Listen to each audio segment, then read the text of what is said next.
One, and we are live! Hey, this is the Crafting with Opal program, and today we're going to do a program on how to start a butterfly garden, and Joseph here is helping with this program, and we're going to, actually I didn't get the microphone thing, darn it. That's going to be hard.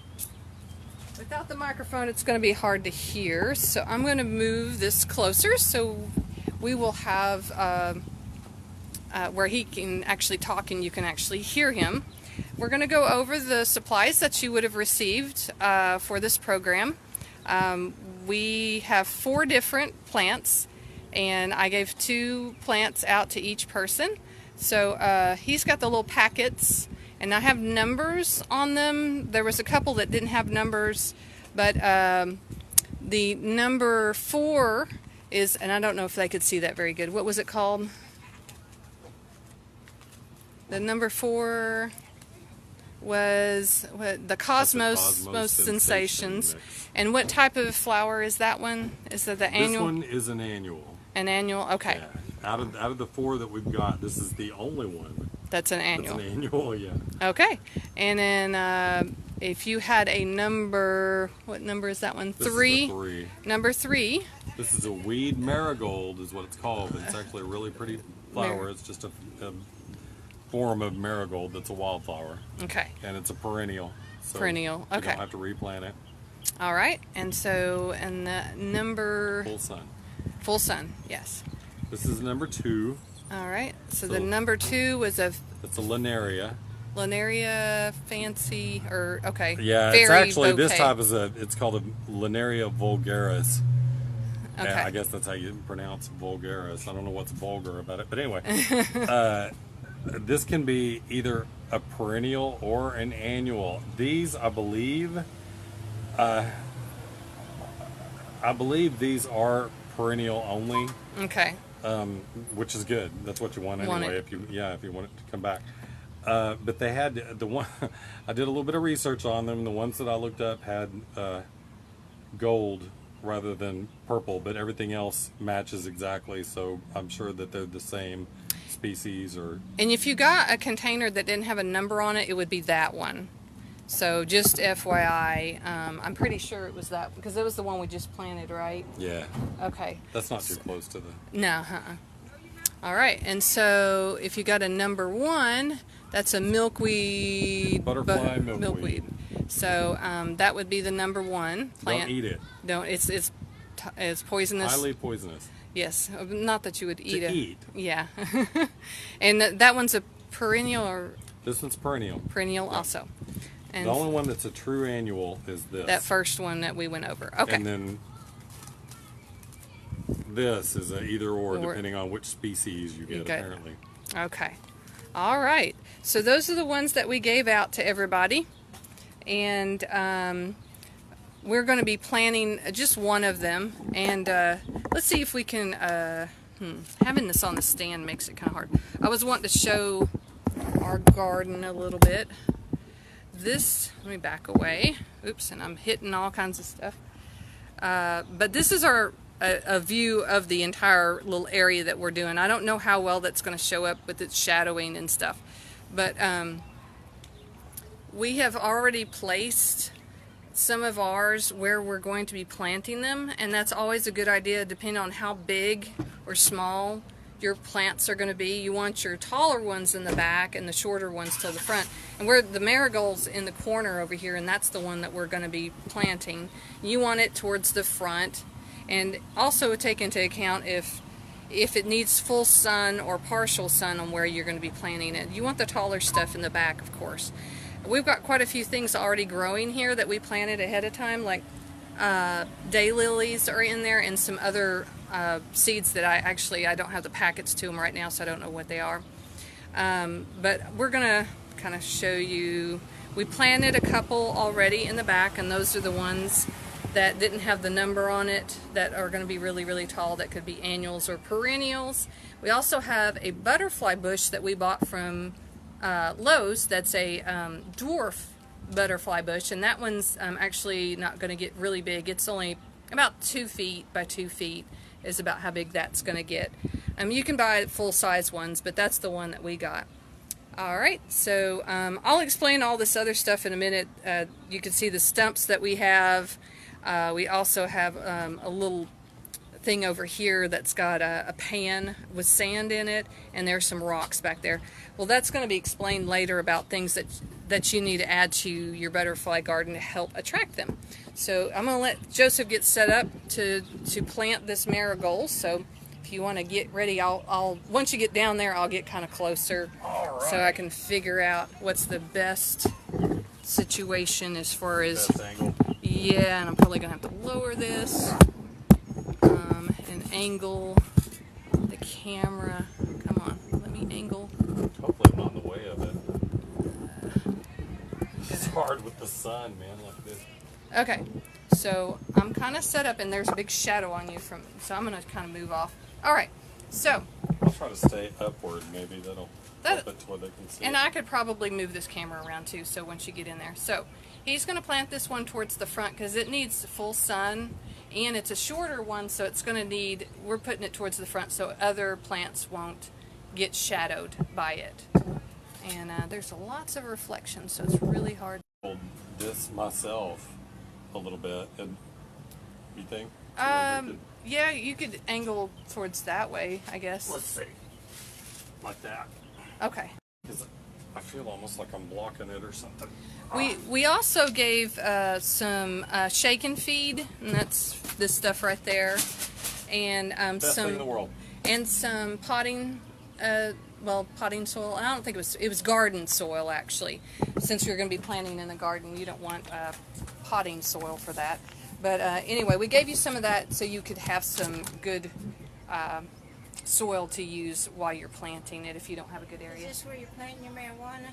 Oh yeah, this is live actually, so we're doing a Facebook Live program right now. Oops, and that'll be recorded too. Hey man, comedy always helps. Love it. Have a good day. That's what happens when you do live. People walk up on you. Okay, you can go ahead and get started. He's going to dig a spot for our marigold. This dirt is not what you're probably going to encounter in your yard. It's very, very sandy. So this is actually an area that the library, we've had other things planted in it previously, and the landscaping people haven't put anything here in years.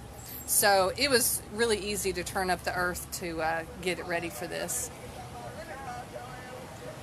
All right, so that's the little marigold. And are we going to put any shake and feed in there, or? Yeah, but first you go make sure that you're. Oh, we have a vehicle Vehicle just okay. The camp. Alrighty, so we got a lot of background. Somebody chanting or something going on. Singing or yes. Something. You got to make sure that you're not too deep. And make sure that you're deep enough. So always leave the plant in the pot. Oh, raised it too high. Estimate, and then stick it down in there.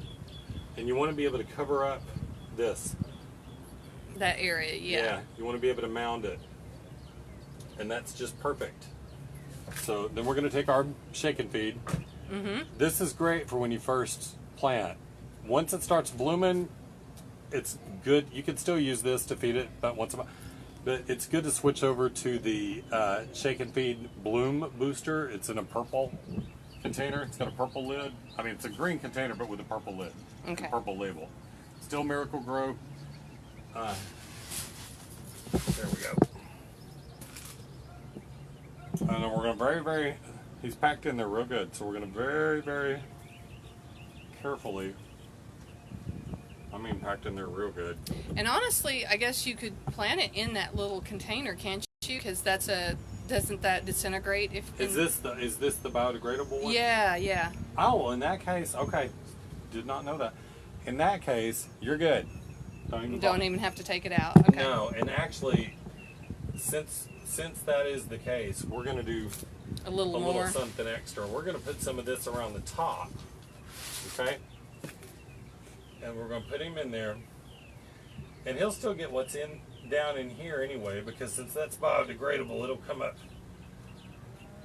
once it gets wet. It'll kind of soak up through there. Okay? Very easy. You're going to start filling him in.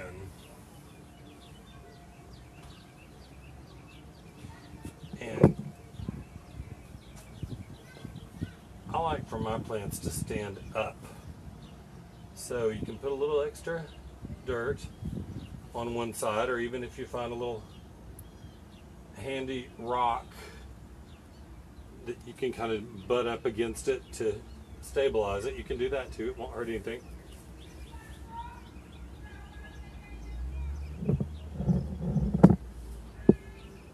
Hopefully you can't hear the loud screaming in the background. Yeah, we have a neighbor who's right behind us. Okay, marigolds. Even though it's wild marigold, you still want to do it like you would a regular. Kind of make a little reservoir around there to hold water.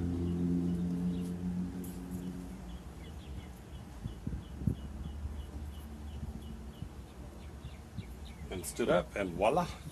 All right.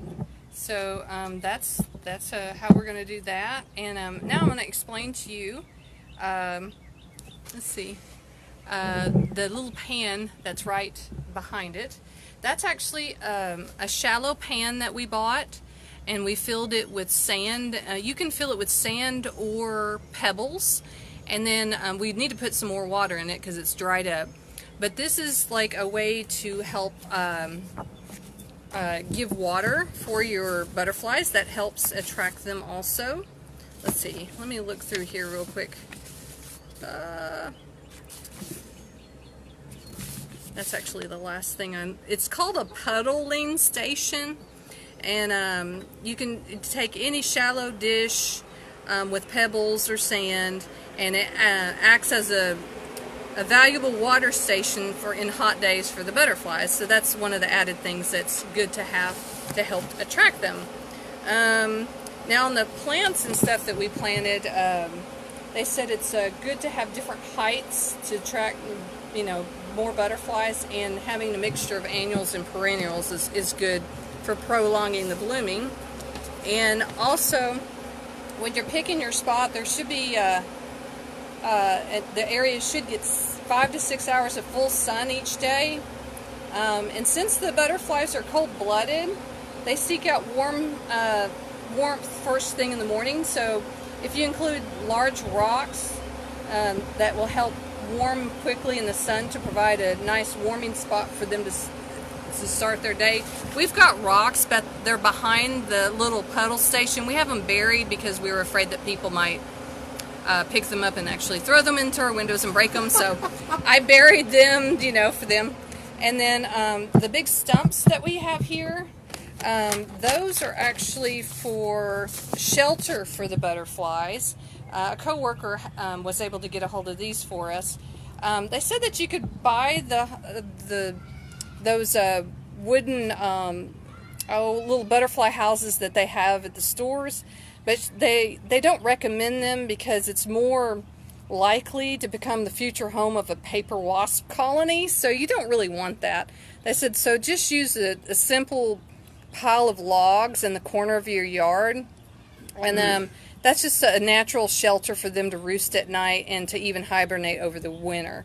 So these stumps are kind of hollowed out and have crevices for them to get into, so that's what we're providing for them. And the last thing they say to be sure to avoid is pesticides, because that can kill or harm the butterflies, and bees too if you want to get bees in there. So those are the main things that you need for a butterfly garden.